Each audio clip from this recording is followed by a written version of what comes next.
नमः शिवाय। ओम नमो भगवते वासुदेवाय। ओम देवकी सुत गोविंद वासुदेव जगतपति देह तनियम कृष्ण त्वाम अहम शरणम गतः।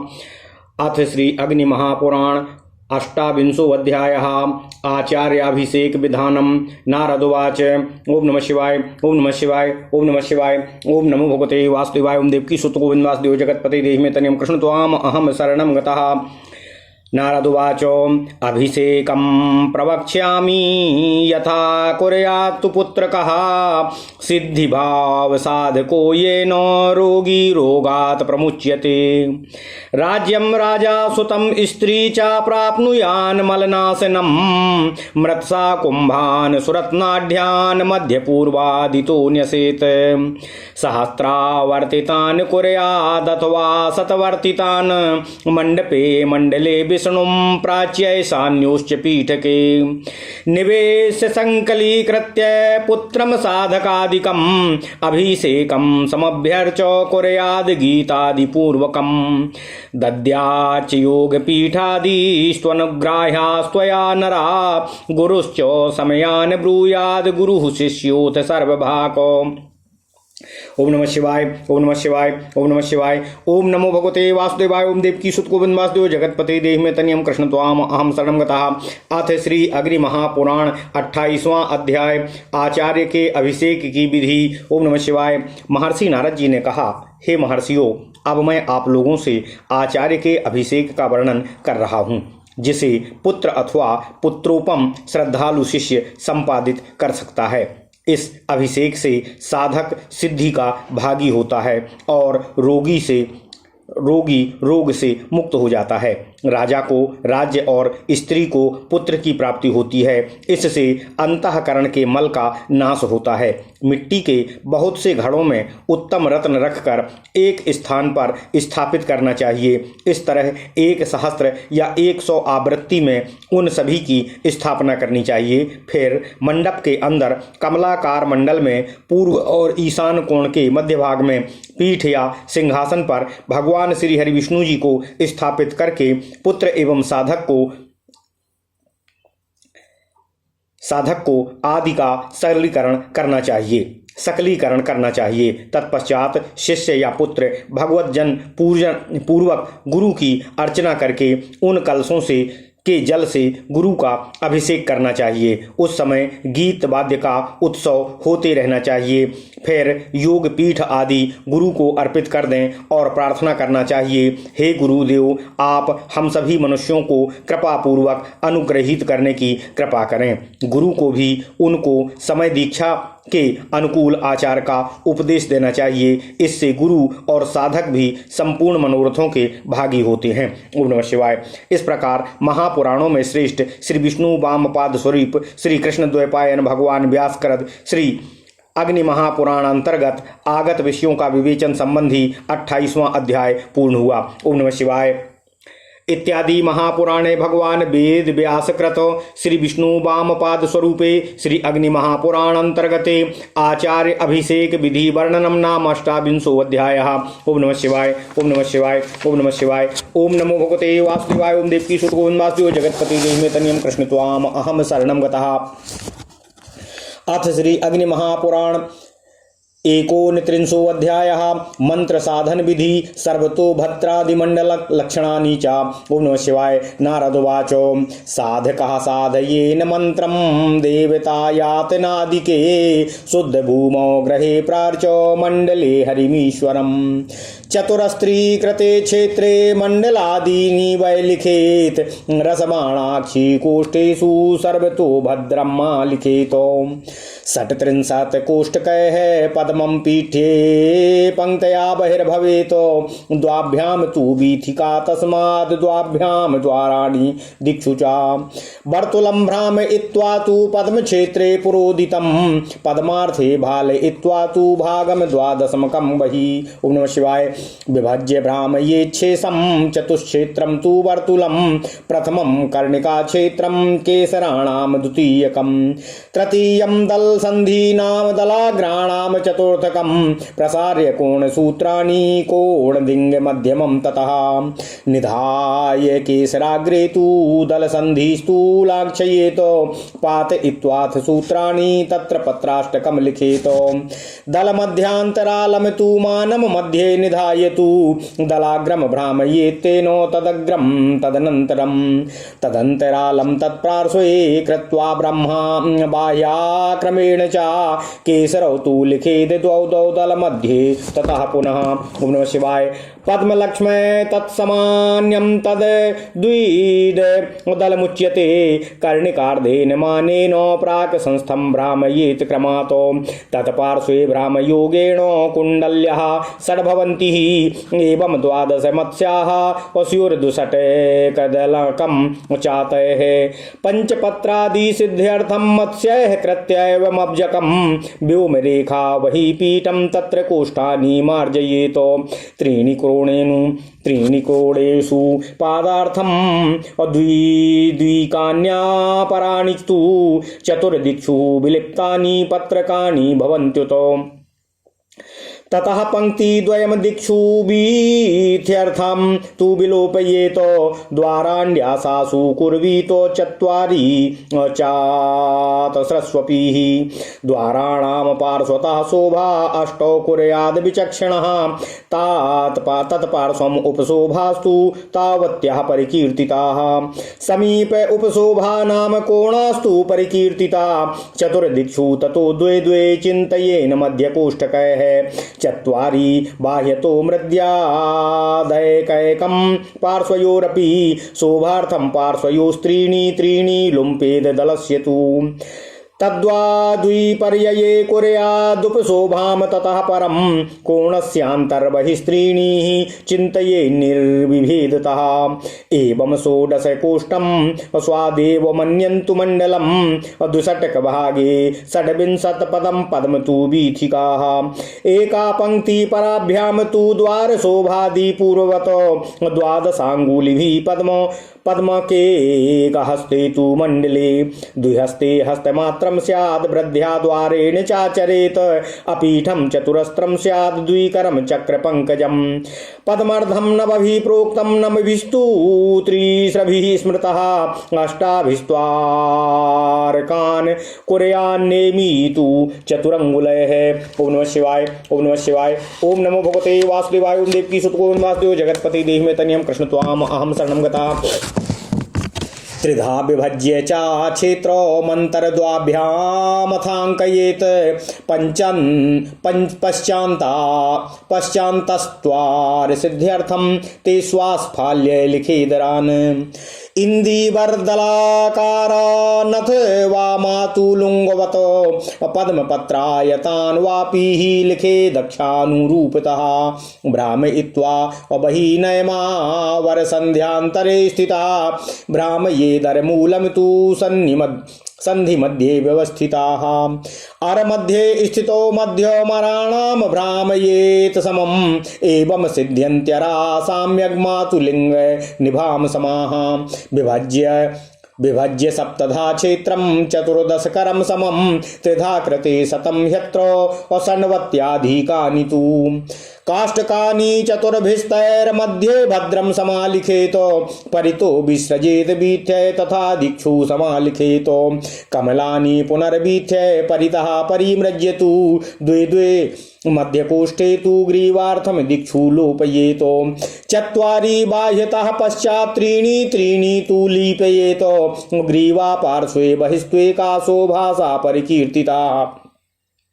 विसृज्य बाह्यकोणेषु सप्तान्तस्त्रीणि मार्जयेत मण्डलं नवनालं स्यान्नवव्यूहं हरियजेत पंचविंशतिकव्यूहं मण्डलं विश्वरूपकं द्वात्रिंशदहस्तकं क्षेत्रं भक्तं त्वाद्रिंशतासमम् एवं कृते चतुर्विंशत्याधिकं तु सहस्रकं कोष्ठकानां समुद्दिष्टं मध्ये षोडश कोष्ठकैः भद्रकं परिलिख्यातो पार्श्वे पंक्तिं विसर्जतु और ततः षोडशभिकोष्ठैर्दिक्षु भद्राष्टकं लिखितो ततोपि पंक्तिं सम्रज्य तद्वत् षोडश भद्रकं लिखित्वा परितः पंक्तिं विम्रज्याथ प्रकल्पयेतो द्वादशकं दिक्षुम त्रीणि त्रीणि यथाक्रमं षड्बहि परिलुप्यान्तरमध्ये चत्वारि पार्श्वयोः चत्वारयन्तबर्हिर्दे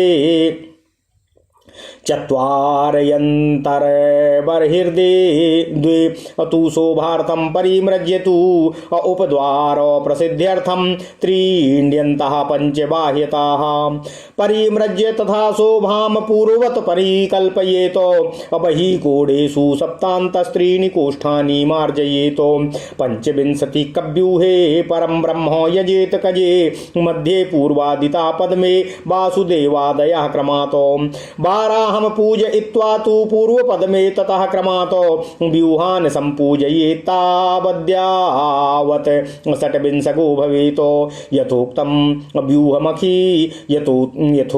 व्यूहं खिल मेकस्मिन् मण्डले क्रमातो यष्टव्यमिति मन्त्रेण प्रचेता मन्यते ध्वरम् सत्यस्तु मूर्तिभेदेनो विभक्तं मन्यते च्युतं चत्वारि शतकर्म क्षेत्रं ह्युत्तरं विभजेत् क्रमातो एकैकं सप्तधा भूयस्तथैकैकं द्विधा पुनः चतुष्षष्ट्युरं सप्तं शतान्येकं सहस्रकं कोष्टकानां समुद्दिष्टं मध्ये षोडश कोष्टकैः पार्श्वे वीथीं ततश्चाष्ट भद्राण्यथो च वीथिकाः षोडशाब्जान्यथो वीथि चतुर्विंशति पंकजं वीथि पद्मानि द्वात्रिंशदो पंक्तिवीथिकजान्यथाः चत्वारिंशत्ततो वीथि अशेष पंक्तित्रयेण तु द्वारशोभोपशोभाः असुरदिक्षु मध्ये विलोप्य च। ओम नमः शिवाय, ओम नमः शिवाय, ओम नमो भगवते वासुदेवाय, ओम देवकी सुतगोविंद वासुदेव जगतपते देहि मे तनियं कृष्ण त्वाम अहं शरणं गता द्विश्चतुष्टया द्वार सिद्ध्यै चतुर्दिक्षु विलोपयेत पंचत्रीण्येककं बह्यो शोभोपद्वार सिद्धये द्वाराणां पार्श्वयोरन्ताः शतचत्वारि च मध्यता द्वाराणां पार्श्वयोरन्ताः षट्चत्वारि च मध्यता द्वे द्वे लुम्पे देवमेव षड् भवन्त्युपशोभिकाः एकस्यां दिशि संख्याम् अस्युश्चतस्तः अपरिसंख्ययाः एकैकस्यां दिशि त्रीणि द्वारण्यपि भवन्त्यता पंच पंच तु कोणेषु पंक्तौ पंक्तौ क्रमात् सृजेत कोष्ठकानि भवेदेवं सतीष्टं मंडलं शुभम। ओम नमः शिवाय, ओम नमः शिवाय, ओम नमः शिवाय, ओम नमो भगवते वासुदेवाय, ओम देवकी सुतगोविंद वासुदेव जगतपते देहि मे तनियं कृष्ण त्वाम अहं शरणं गता।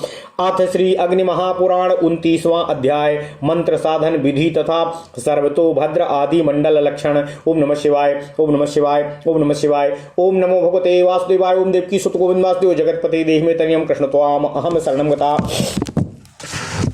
नारद जी ने कहा, हे मुनियों, अब साधक देव मंदिर आदि में मंत्र की साधना करनी चाहिए। यह ग्रह के अंदर भूमि शुद्ध भूमि पर मंडल में परमेश्वर श्रीहरि विष्णु जी का विशेष पूजन करके चौकोर क्षेत्र में मंडल आदि की रचना करनी चाहिए।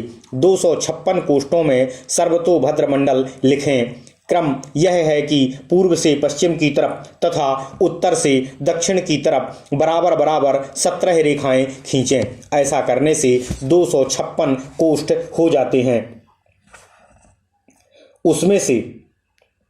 उनमें से मध्य में 26 कोष्ठों को एक करके उनके द्वारा कमल बनाएं अथवा उसको कमल का क्षेत्र निश्चित करना चाहिए। इस कमल क्षेत्र के बाहर चारों तरफ की एक एक पंक्ति को मिटाकर उसके द्वारा पीठ की कल्पना करनी चाहिए अथवा उसको पीठ समझें।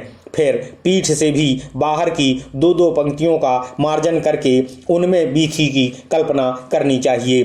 फिर चारों दिशाओं में द्वार निर्माण करना चाहिए। उपरोक्त पद्म क्षेत्रों में सभी तरफ बाहर के 12वें भाग को छोड़ दें और सर्व मध्य स्थान पर सूत्र रखकर पद्म निर्माण के लिए विभाग पूर्वक समान अंतर रखते हुए सूत घुमाकर 3 वृत्त बनाएं। इस तरह इस चतुरस्र क्षेत्र को वर्तुल अर्थात गोल बना देना चाहिए। इन तीनों में से प्रथम को कर्णिका का क्षेत्र है, दूसरा केसर का क्षेत्र है और तीसरा दल संधियों का क्षेत्र है। शेष चौथा अंश दलाग्र भाग का स्थान है। कोण सूत्रों को फैलाकर कोण से दिशा के मध्य भाग तक ले जाएं तथा केसर के अग्रभाग में सूत रखकर दल संधियों को चिन्हित करना चाहिए। फिर सूत गिराकर अष्टदलों का निर्माण करना चाहिए। दलों के मध्यगत अंतराल का जो मान है उसको मध्य में रखकर उससे दलाग्र को घुमावें। तत्पश्चात उसके भी अग्रभाग को घुमावें। उसके अंतराल मान को उनके पार्श्व भाग में रखकर बाह्य क्रम में एक एक दल में दो दो केसरों का उल्लेख करना चाहिए। यह सामान्यतः कमल का चिन्ह है। अब मैं 12 दल कमल का निर्माण वर्णन करता हूँ। कर्णिकार्धमान से पूर्व दिशा की तरफ सूत रखकर क्रमशः सभी तरफ घुमावें। उसके पार्श्व भाग में भ्रमण योग से 6 कुंडलियां होंगी और 12 मत्स्य चिन्ह बनेंगे। उनके द्वारा 12 दल कमल संपन्न होगा।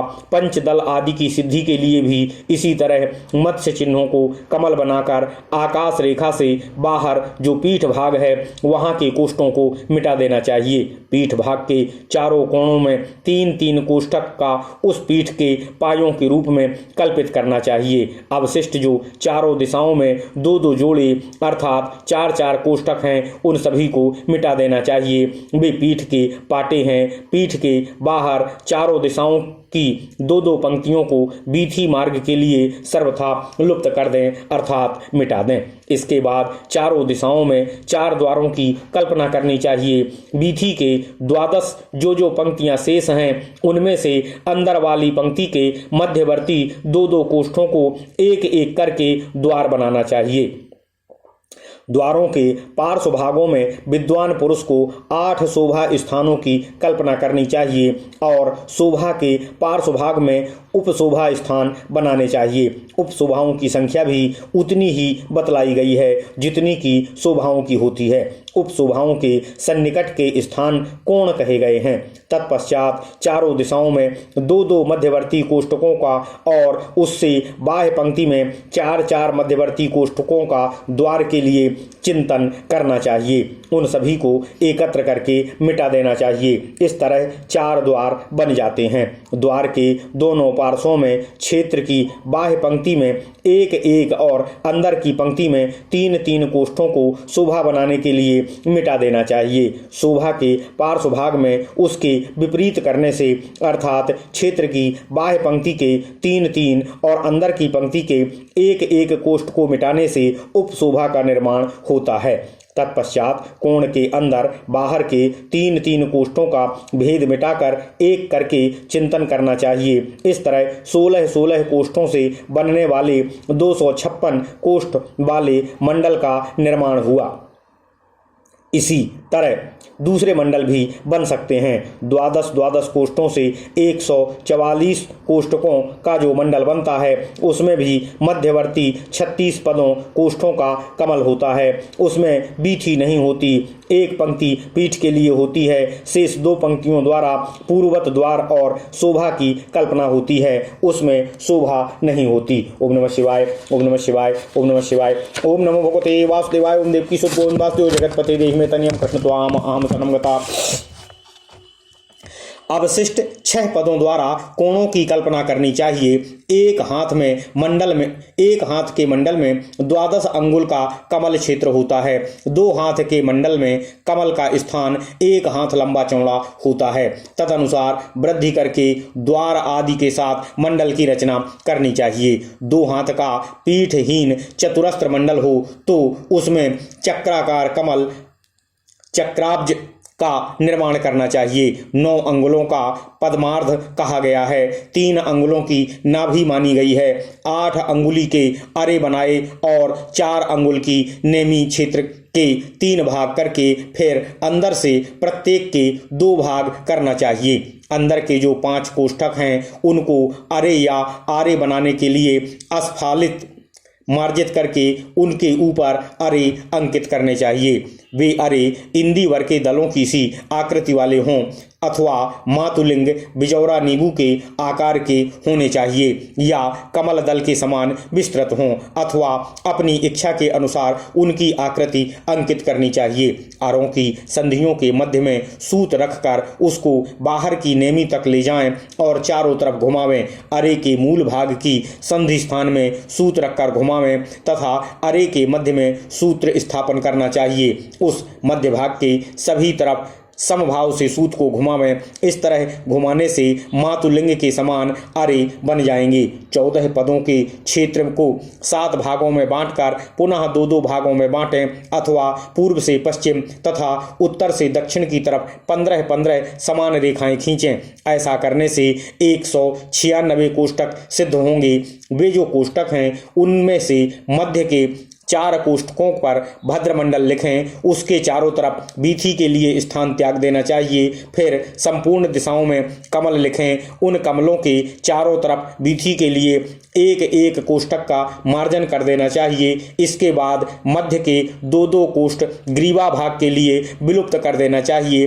फिर बाहर के जो 4 कोष्ठ हैं उनमें से 3-3 को सभी तरफ मिटा देना चाहिए। बाहर का 1-1 कोष्ठ ग्रीवा के पार्श्व भाग में शेष रहने देना चाहिए। उसके द्वारा शोभा की संज्ञा दी गई है। बाह्य कोणों में 7 को छोड़कर अंदर अंदर के 3-3 कोष्ठों का मार्जन कर देना चाहिए। इसको नवनाल या नवनाभ मंडल कहा जाता है। इसकी 9 नाभियों में नवव्यूह स्वरूप भगवान श्री हरि का पूजन करना चाहिए। 25 व्यूहों का जो मंडल है वह विश्वव्यापी है अथवा संपूर्ण रूपों में व्याप्त है। 32 हाथ का अथवा 32 कोष्ठ वाले क्षेत्र को 32 से ही बराबर बराबर विभाजित कर दें अर्थात ऊपर से नीचे की तरफ 33 रेखाएं खींचकर उन पर 33 आड़ी रेखाएं खींचें। इससे 1024 कोष्ठ बनेंगे। उनमें से मध्य के 16 कोष्ठों को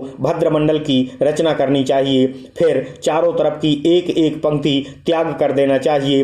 तत्पश्चात 8 दिशाओं में 16 कोष्ठकों द्वारा 8 भद्रमंडल लिखे जाते हैं। इसको भद्राष्टक की संज्ञा दी जाती है। उसके बाद भी 1 पंक्ति मिटाकर पुनः पूर्ववत 16 भद्रमंडल लिखे जाते हैं। तत्पश्चात सभी तरफ की 1-1 पंक्ति को मिटाकर प्रत्येक दिशा में 3-3 क्रम से 12 द्वारों की रचना की जाती है। बाहर के 6 कोष्ठ मिटाकर मध्य के पार्श्व भाग में 4 कोष्ठ मिटा देना चाहिए। फिर अंदर के 4 और बाहर के 2 कोष्ठ शोभा के लिए मिटा देने चाहिए। इसके बाद उपद्वार की सिद्धि के लिए अंदर के 3 और बाहर के 5 कोष्ठों का मार्जन करना चाहिए। इसके बाद पूर्ववत शोभा की कल्पना करनी चाहिए। कोणों के बाहर के 7 और अंदर के 3 कोष्ठ मिटा देना चाहिए। इस तरह जो पंचविंशति का व्यूह मंडल तैयार होता है उसके अंदर की कमल कर्णिका में परम ब्रह्म परमात्मा का यजन करना चाहिए। फिर पूर्व आदि दिशाओं के कमलों में क्रमशः वासुदेव आदि का पूजन करना चाहिए। इसके बाद पूर्ववर्ती कमल पर भगवान बाराह का पूजन करके क्रमशः संपूर्ण अर्थात 25 व्यूहों की पूजा करनी चाहिए। यह क्रम तब तक चलता रहे जिस समय तक 26वें तत्व परमात्मा का पूजन संपन्न न हो जाए। इस विषय में प्रचेता का मत है कि एक ही मंडल में इन संपूर्ण कथित व्यूहों का क्रमशः पूजन यज्ञ संपन्न होना चाहिए, परंतु सत्य का कथन है कि मूर्ति भेद से भगवान के व्यक्ति में भेद हो जाता है, इसलिए सभी का पृथक पृथक पूजन करना चाहिए।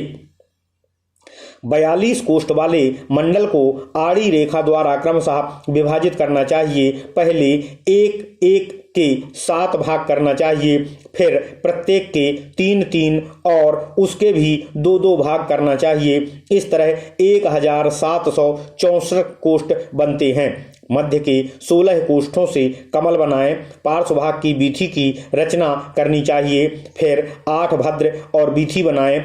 तत्पश्चात 16 दल के कमल और बीथी का निर्माण करना चाहिए। तत्पश्चात क्रमशः 24 दल के कमल बीथी, 32 दल के कमल बीथी, 40 दल के कमल और बीथी बनाएं।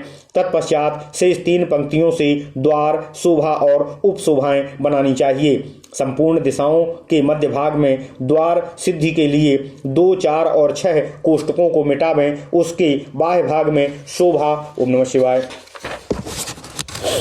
तथा उप द्वार की सिद्धि के लिए 5, 3 और 1 कोष्ठक मिटावें। द्वारों के पार्श्व भाग में अंदर की तरफ क्रमशः 6 तथा 4 कोष्ठ मिटावें और मध्य के 2-2 कोष्ठ लुप्त कर देना चाहिए। इस तरह 6 उपशोभाएं बन जाएंगी। एक दिशा में 4 शोभाएं और 3 द्वार होंगे। कोणों में प्रत्येक पंक्ति के 5-5 कोष्ठ छोड़ देना चाहिए, वे कोण होंगे। इस तरह रचना करने पर सुंदर अभीष्ट कमल मंडल का निर्माण होता है। ओम नमः शिवाय। इस प्रकार महापुराणों में श्रेष्ठ श्री विष्णु वामपाद स्वरूप श्री कृष्ण द्वैपायन भगवान व्यासकृत श्री अग्नि महापुराण अंतर्गत आगत विषयों का विवेचन संबंधी 29वां अध्याय पूर्ण हुआ। ओम नमः शिवाय। ओम नमः शिवाय। इत्यादि महापुराणे भगवान वेद व्यासकृत श्री विष्णु वामपाद स्वरूपे श्री अग्नि महापुराण अंतर्गते सर्वतोभद्र आदि मंडल वर्णनम नाम 39 अध्यायः। ओम नमः शिवाय। ओम नमः शिवाय। ओम नमः शिवाय। ओम नमो भगवते वासुदेवाय। ओम देवकी सुत गोविंद वासुदेव जगतपते देहि मे तनयं कृष्ण त्वाम अहम शरणं गता। ओम नमः